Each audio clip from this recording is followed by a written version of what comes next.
नमस्कार, मुनाफे की मंडी में आप सभी का स्वागत है। तो देखिए, आज के इस बुलेटिन में आपको कमोडिटी बाजार का पूरा हाल बताएंगे कि किस तरीके का एक्शन आज कमोडिटी बाजार में देखने को मिल रहा है, सोना चांदी कैसे ट्रेड करते नजर आ रहे हैं, साथ ही मेटल सेक्टर में किस तरीके की तेजी या मंदी देखने को मिल रही है, साथ ही क्रूड ऑयल और नेचुरल गैस का भी हाल बताएंगे। और आज के इस शो में हमारे साथ कई गेस्ट जो हैं वो भी शामिल होने जा रहे हैं। आपको एक एक करके उन सबका रुख करा देते हैं। तो देखिए, आज के हमारे शो में हमारे साथ हैं एक्सिस सिक्योरिटी के देव्या गगलानी जी, साथ ही कमोडिटी समाचार सिक्योरिटीज के अंकित कपूर जी हमारे साथ हैं, और टेक्निकल एनालिस्ट है बिटूपन मुजुमदार। आप सभी का बहुत बहुत स्वागत है सर आज के इस शो में। तो सबसे पहले देव्या गगलानी जी, आपके पास आते हुए मैं समझना चाहूंगी कि देखिए किस तरीके का कारोबार आज आप कमोडिटी बाजार में देख रहे हैं। सबसे पहले अगर बात करें सिल्वर की, तो सिल्वर में किस तरीके का कारोबार हो रहा है मैं पहले बता देती हूँ। देखिए, चांदी में आज मुनाफा वसूली देखने के लिए मिल रही है। कॉमेक्स पर चांदी जो है वो $75 के आसपास जो है वो कारोबार कर रही है। कॉमेक्स पर देखिए करीब 3.5% तक की जो गिरावट है वो चांदी में देखने के लिए मिल रही है। एमसीएक्स पर भी चांदी का भाव जो है वो करीब 2,37,000 के आसपास जो है वो कामकाज कर रहा है। घरेलू बाजार में चांदी में करीब 7,100 रुपए की जो गिरावट है वो देखने के लिए मिल रही है। बड़ी गिरावट यहाँ पे देखने के लिए मिल रही है। सेफ हेवन डिमांड में सुस्ती के भाव पर असर देखने के लिए मिल रहे हैं और दरों में कटौती की उम्मीद कम है, जिसका असर भी देखिए आज चांदी पर जो है वो होता हुआ नजर आ रहा है। तो आइए अब हमारे गेस्ट के पास चलते हैं और एक एक करके उनसे जरा समझ लेते हैं कि उनका नजरिया इससे आगे क्या बन पा रहा है। तो सबसे पहले देव्या गगलानी जी, आपके पास आते हुए मैं समझना चाहूंगी कि सर चांदी में आप कैसे कारोबार देख रहे हैं आगे। Good morning. चांदी की अगर ओवरऑल बात करूं तो लास्ट वीक जो भी डेटा आए थे, इन्फ्लेशन का डेटा आया, तो उससे एक्सपेक्टेशन तो बढ़ गया है कि मे बी रेट कट जो है मोर देन 2 हो सकता है इन द ईयर 2026। तो उसके वजह से हमें सोने में तो एक उछाल देखने को मिला था लास्ट वीक में, सिल्वर में भी मिला था, पर आज एक मुनाफा बढ़ोतरी देखने मिल रही है।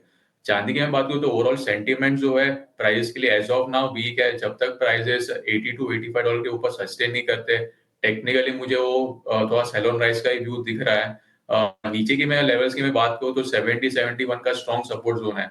जब तक ये सपोर्ट जोन इंटैक्ट है, मेरे हिसाब से चांदी जो है कंसोलिडेट कर सकती है in the range of $70 to $85। एक ब्रॉड रेंज में ट्रेड कर सकती है 2 से 3 महीने के बीच में। इंट्राडे की मैं बात करूं तो सेल ऑन राइज का व्यू रख सकते हैं। 2,44,000 के आसपास अगर सिल्वर मिनी आता है तो वहां पे हम बेच के चल सकते हैं। स्टॉप लॉस जो है 2,46,000 का रखे और टारगेट नीचे में 2,40,000 का मेंटेन करें। All right. इसके अलावा अंकित कपूर जी भी हमारे साथ है। अंकित जी, आपका क्या नजरिया बन पा रहा है चांदी पर? देखिए, मार्केट की अगर बात करें तो पूरा स्लगिश रहने वाला है। आज चाइना भी बंद है, उसके साथ में यूएस भी बंद है, दोनों मार्केट बंद रहने वाले हैं। तो आज खुला तो यहाँ पे 6,000-7,000 रुपए माइनस खुला हुआ है, तो लेकिन बहुत बड़े यहाँ पे मोमेंटम देखने की एक्सपेक्टेशन मेरे को नहीं लग रही है। तो यहाँ पे अगर किसी को ट्रेड करना है तो कॉल ऑप्शन यहाँ पे बेच के काम करेंगे तो मुझे लगता है कि ज्यादा बेटर रहेगा। अगर मैं इंटरनेशनल मार्केट की बात करूं तो $70 $68 के बीच में मिलता है तो चांदी को खरीदना चाहिए, और वापस से हम एक्सपेक्टेशन ये रखेंगे कि $78 $80 तक यहाँ पे जा सकता है। तो अभी ओवरऑल सिचुएशन की बात करें, फंडामेंटल्स कहीं भी चेंज नहीं हुए हैं। थोड़ा सा स्लगिशनेस आई है 2 महीने में, जो हमने तेजी देखी थी उसके बाद में जो स्लगिशनेस चल रही है, थोड़ा सा और ये स्लगिशनेस बढ़ती हुई नजर आ रही है, लेकिन फंडामेंटल्स में अभी कोई बदलाव नहीं आया। मुझे लगता है कि 2,20,000 2,10,000 के बीच में अगर चांदी मिलती है तो बहुत अच्छी एक बाइंग अपॉर्चुनिटी मिलेगी। 1,80,000 के स्टॉप लॉस से बाय कर सकते हैं। जो आने वाले टाइम में टारगेट रहेगा वो वापस से 2,70,000 2,80,000 तक हमको देखने को मिलेगा। तो बाय ऑन डिप्स की सलाह रहेगी चांदी के अंदर। अगर इंटरडे में किसी को ट्रेड करना है तो ऑप्शन सेलिंग करके काम कर सकते हैं। ओके, मतलब एकाएक नजरिया जो है फिलहाल अंकित जी आपका नेगेटिव ही है इस पर। किस पे? चांदी पर नहीं, मेरा नजरिया नेगेटिव नहीं है, शॉर्ट टर्म में ओवर है, क्योंकि पोजिशनल अगर बात करूं तो नीचे खरीदारी की राय रहेगी। इंट्राडे में ऑप्शन के अंदर सेलिंग करना इसलिए बेटर रहेगा क्योंकि बड़ा कोई आज मेजर चंक मूवमेंट मुझे देखने को नहीं मिल रहा है। कोई एक्सपेक्टेशन नहीं कि यहाँ पे कोई बड़ा मूवमेंट आएगा। अगर किसी को यहाँ पे सेल करना है तो 2,30,000 और 2,50,000 के आसपास, या फिर 2,50,000 का जो ऑप्शन है उसको सेल करके काम करेंगे तो यहाँ पे प्रीमियम घटती हुई नजर आएगी। बिल्कुल। इसके अलावा टेक्निकल एनालिस्ट बिटूपम मजुमदार भी हमारे साथ हैं। ओवरऑल अगर कमोडिटी बाजार पे मैं नजर डालूं तो नेगेटिव ही कारोबार होता हुआ नजर आ रहा है। गोल्ड हो, सिल्वर हो, crude oil, natural gas, even जो अदर बेस मेटल्स हैं वहां पर भी नेगेटिव ही कारोबार नजर आ रहा है। ऐसे में सर बिटूपम जी, मैं आपसे समझना चाहूंगी आपका क्या नजरिया बन पा रहा है चांदी पर? देखिए, मैं फंडामेंटली गोल्ड हो सिल्वर हो बुलिश ही है। बीच में थोड़ा सा टेक्निकल एक दिक्कत आया था कि जिस तरह से रशिया और यूएस का एक समझौता जैसा सिनेरियो बना था कि ये Russia moving towards US settlement system और डॉलर, हम जो डी डॉलराइजेशन के बारे में बात करते हैं उसमें एक झटका लगा। और ब्रिक्स के करेंसी के बारे में जो हम लोग बात उसमें भी एक झटका था। तो उसके कारण बाजार में थोड़ा सा भी माहौल ऐसा हो गया था कि थोड़ा सा कंफ्यूज हो रहा है। क्योंकि जो भी होगा सिनेरियो डी डॉलराइजेशन के साथ ही रहेगा गोइंग फॉरवर्ड। लेकिन इनिशियली जिस तरह से डोनाल्ड ट्रम्प की तरफ से एक ग्लोबली सब जगह पे पुश है, इंडिया के ट्रेड डील को हो या बाकी एक्रोस बांग्लादेश में हो या अदर कंट्रीज एज वेल, तो थोड़ा शायद बैक सीट में है लोग। लेकिन ये बात सही है कि गोइंग फॉरवर्ड डी डॉलराइजेशन रहेगा। और फिलहाल के लिए अभी देखिए गोइंग फॉरवर्ड मैं एक चीज बताना चाहूंगा, despite being a technical analyst, US में जो रेट्स है, rate cuts is highly possible on a deeper level. और जो भी नए फेड के चेयरमैन आएंगे, केविन, तो हो सकता है कि रेट कट के जो भी स्कोप है वो काफी बढ़ जाएगा। ही वाज लाइक सेइंग कि एआई ड्रिवन प्रोडक्टिविटी के कारण तो he might be thinking of more rate cuts going forward. तो इसके कारण जो भी एसेट क्लासेस में एक तेजी का माहौल हो सकता है लिक्विडिटी ड्रिवन, क्योंकि ये गोल्ड एंड सिल्वर का जो मोमेंटम था ये मोस्टली लिक्विडिटी ड्रिवन था। फंडामेंटल स्ट्रांग ही है, अभी भी है।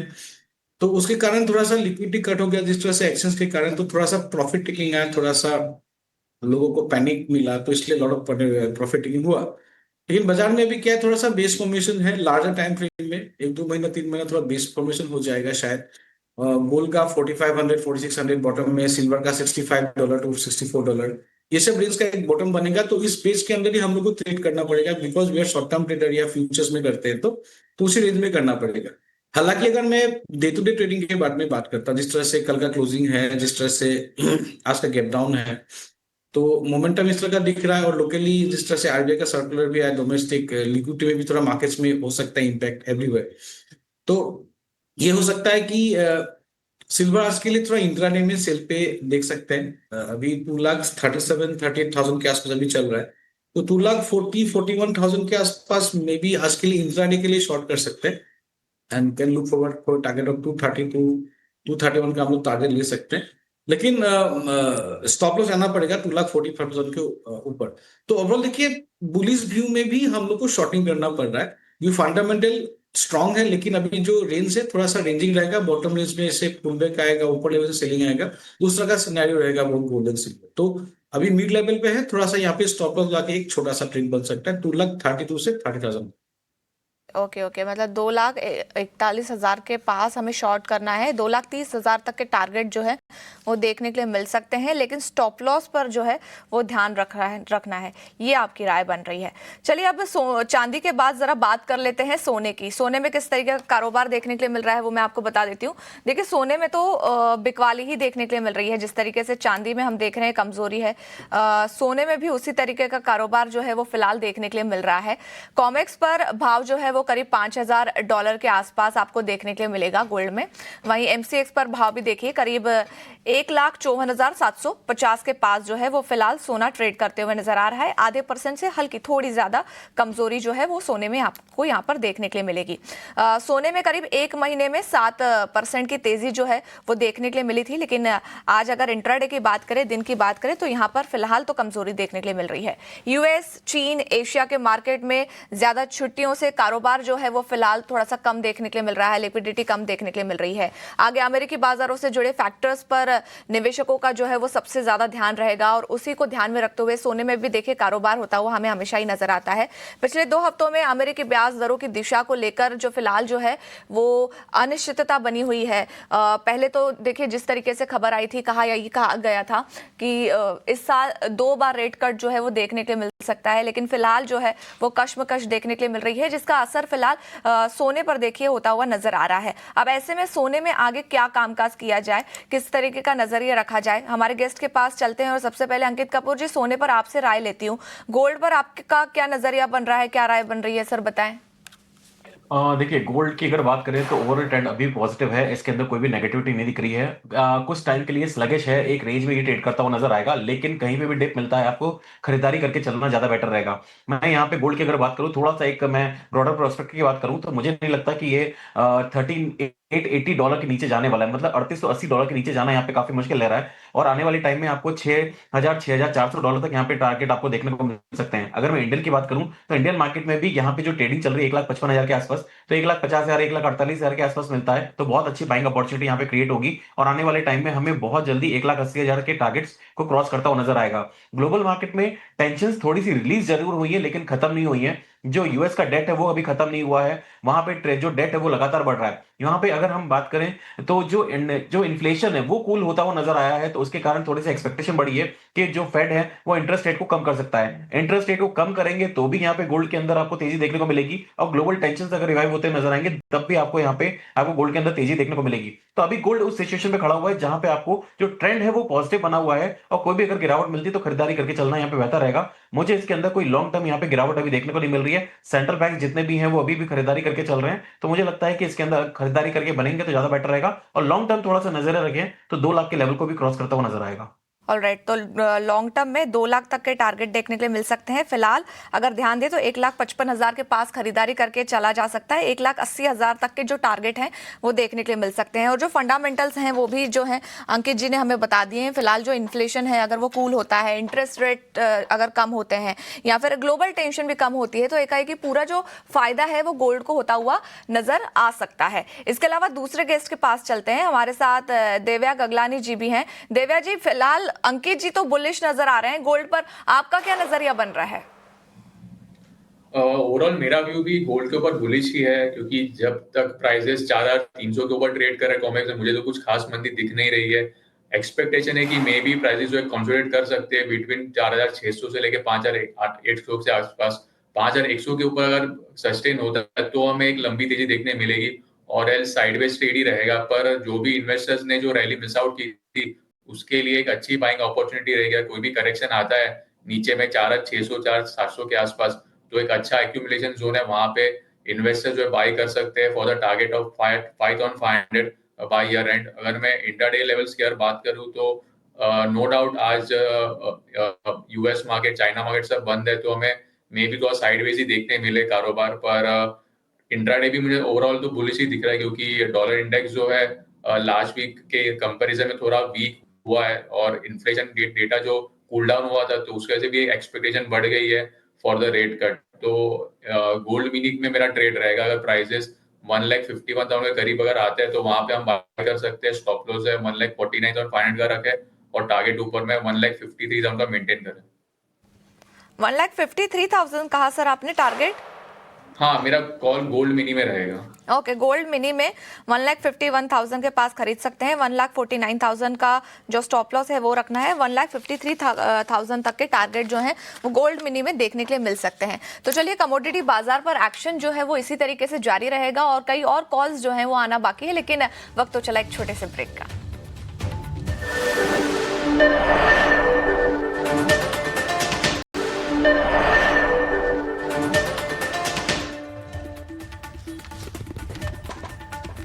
ब्रेक के बाद मुनाफे की मंडी में आप सभी का स्वागत है। और देखिए, कमोडिटी बाजार का लगातार एक्शन जो है हम आपको बता रहे हैं। फिलहाल कमोडिटी बाजार में एक्शन देखें तो हर तरफ फिलहाल तो गिरावट जो है वो देखने के लिए मिल रही है, लेकिन इस गिरावट में भी आपके लिए कहां ट्रेड बन रहे हैं ये बताने के लिए लगातार हमारे जो गेस्ट है हमारे साथ जुड़े हुए हैं।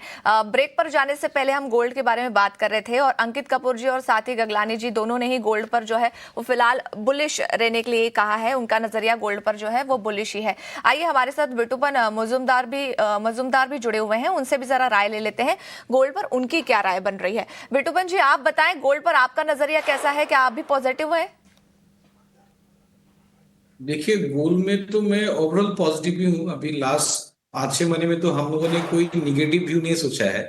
और देखिए, छोटा मोटा कभी ट्रेड के लिए बीच में बन जाता है शॉर्टिंग में, वो अलग बात है। अब गोल्ड में अगर यहाँ पे ट्रेड करना है तो डेरिवेटिव में थोड़ा सा बड़ा मुश्किल हो जाता है, तो lot of people are moving towards ETF now. तो ईटीएफ में भी काफी इन्फ्लुएंस है, और मुझे लगता है कि ETF is the best way, ideal way, यहाँ पे इन्वेस्ट पे रहना चाहिए। गोल्ड के भाव भी 1,54,000 है, यहाँ से देखिए छोटा मोटा करेक्शन कभी आ सकता है बिकॉज ऑफ अदर फैक्टर्स। वो कोई बड़ा शॉर्ट टर्म टेक्निकल फैक्टर्स के कारण बाजार में छोटा मोटा करेक्शन आ गया तो परेशान नहीं होना है। 1,44,000 से 1,45,000 का एक स्ट्रॉन्ग बेस जोन है।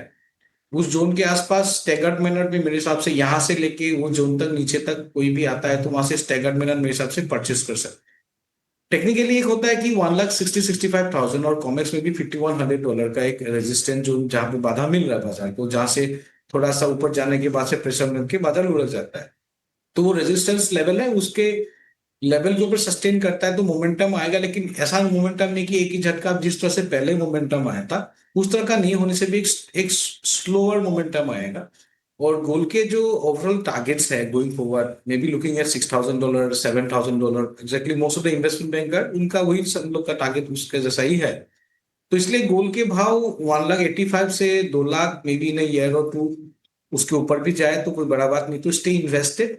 लेकिन हाँ शॉर्ट टर्म में छोटा मोटा पैनिक या प्रॉफिटिंग आ सकता है। फेड के जो भी पॉलिसीज होंगे मोस्टली मुझे लग रहा है कि monetary policy loose monetary policy रहेगा, रेट्स कट्स ही रहेंगे। और ग्लोबली इसका इम्पैक्ट पैरेलल इम्पैक्ट जो बाकी कंट्रीज में पड़ेगा तो रेट्स कट्स हो सकता है। लेकिन हाँ एक प्रॉब्लम है कि जो भी इंडस्ट्रियल कमोडिटीज के प्राइस बढ़े इसके कारण थोड़ा सा कहीं कहीं मुश्किल होगा। लेकिन फेड ही डायरेक्ट करता है global monetary policy mostly.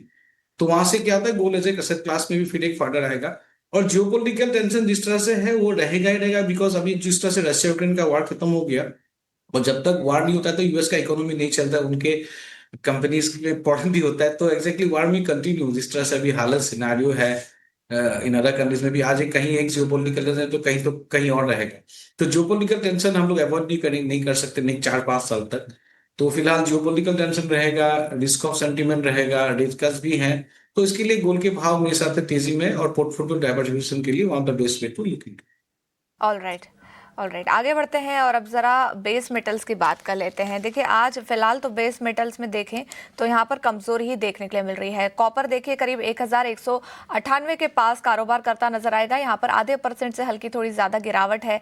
Lead हम देख लें यहाँ पर भी हल्की गिरावट है। इवन जिंक में देखिए फिलहाल 321 के पास ये कामकाज कर रहा है, आधे % की कमजोरी जो है वो यहाँ पर भी देखने के लिए मिल रही है। इसके अलावा एल्यूमिनियम की हम बात कर लें, कॉपर की बात करें, सिल्वर की बात करें, इवन नेचुरल गैस पर नजर डालिए जो पिछले हफ्ते में शानदार तेजी दिखा रहा था, 3-3.5% से ज्यादा की तेजी जो है वो नेचुरल गैस में लास्ट वीक में हमें देखने के लिए मिली थी। इवन हमारे गेस्ट से भी हमने बातचीत की थी कि ये जो तेजी है ये कितनी टिकाऊ है, और हमारे गेस्ट ने स्पष्ट तौर पे ये कहा था कि ये बहुत ज्यादा लंबी चलने वाली जो तेजी है वो नहीं देखने के लिए मिल रही है। और आज अगर हम देखें तो नेचुरल गैस में ओवरऑल अगर कमोडिटी पर नजर डालें तो नेचुरल गैस में सबसे ज्यादा गिरावट है, करीब 6.5% तक की गिरावट जो है वो नेचुरल गैस में देखने के लिए मिल रही है। हालांकि जो नेचुरल गैस है इस पर जो भी कारोबार होता है वो वेदर को देखते हुए होता है। ऐसे में आगे क्या नजरिया रखा जाए समझ लेते हैं जरा हमारे गेस्ट से।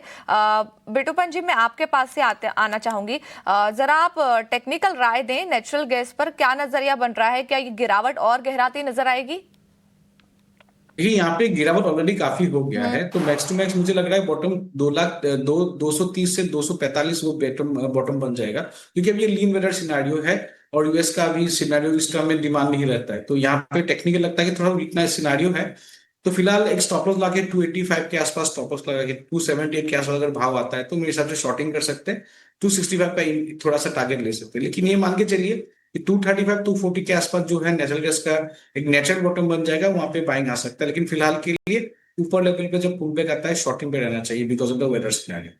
ऑल राइट, मतलब 235 से 240 का जो लेवल है यहाँ पर आपको हल्की सी बाइंग जो है वो देखने के लिए मिल सकती है। लेकिन फिलहाल जो है वो शॉर्ट करने की राय यहाँ पर दी गई है। 270 के पास आप शॉर्ट कर सकते हैं, 265 का जो है वो आपको टारगेट देखने के लिए मिल सकता है। दूसरे गेस्ट से भी जरा हम राय ले लेते हैं। देव्या गगलानी जी आपके पास आऊंगी, मैं समझना चाहूंगी आपका नजरिया क्या बन रहा है नेचुरल गैस पर?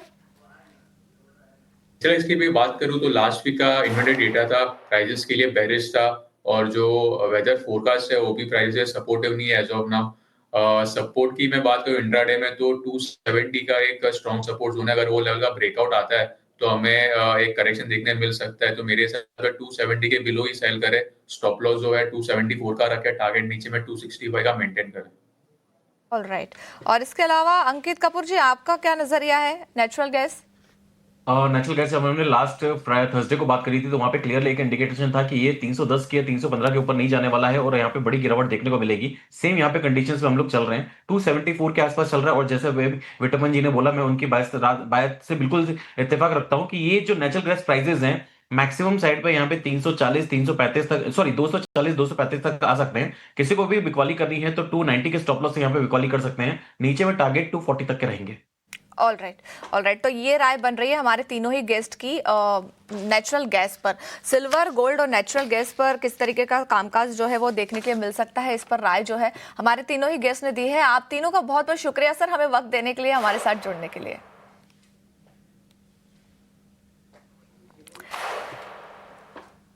आइए आगे बढ़ते हैं और एक खबर का रुख कर लेते हैं। देखिए, घरेलू पाम 384 टन के पास ये पहुंच गया है। ये बड़ी खबर हम आपको बता रहे हैं। देखिए, पिछले 4 महीनों में पाम इंपोर्ट में सबसे बड़ी जो है वो तेजी देखने के लिए मिल रही है। सोया तेल के मुकाबले पाम कीमतों में गिरावट से भाव को जो है वो सपोर्ट मिलता नजर आया। इवन बड़े कारोबारी और जो रिफाइनरीज हैं उनकी तरफ से भी जो पाम ऑयल है उसमें मांग जो है वो बढ़ती नजर आई है।